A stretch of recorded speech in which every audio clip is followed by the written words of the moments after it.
एका गावामध्ये दोन चांगले मित्र होते. त्यांच्या मैत्रीच्या चर्चा संपूर्ण गावभर रंगलेल्या असायच्या.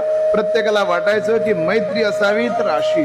त्यांच्या मैत्रीच्या चर्चांमध्ये एक दिवशी कुणाची दृष्ट लागली म्हणा किंवा काळाचा फेरा आला आणि त्यातला एक मित्र गेला. मित्राची निधन वार्ता कानावर पडल्यावर दुसरा मित्र त्याच्या प्रेताजवळ पोचला. ढसाढसा रडायच्या ऐवजी त्याच्या समोर बसून हसायला लागला. संपूर्ण गावाला आश्चर्य वाटलं की हा हसतोय काय. यांच्या मैत्रीच्या चर्चा संपूर्ण गावभर असलेल्या असायच्या आणि हा याच्या प्रेतावर हसतोय.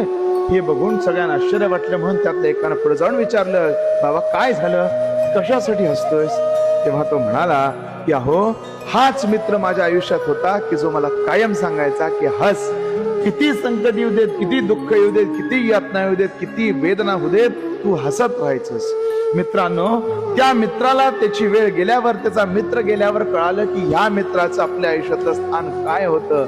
लक्षात घ्या, तुमच्या आयुष्यामध्ये, तुमच्या जगण्यामध्ये तुमच्या चेहऱ्यावर आनंद यावा, तुम्ही हसावं, तुम्ही सदैव हसत राहावं. म्हणून लढणारी, तुमच्या हसण्यासाठी प्रयत्न करणारी माणसं बोटावर बोजण्यासारखी असतात. त्यांना जपा, आपल्याला नक्की आयुष्याचं मर्म कळेल. श्री स्वामी समर्थ.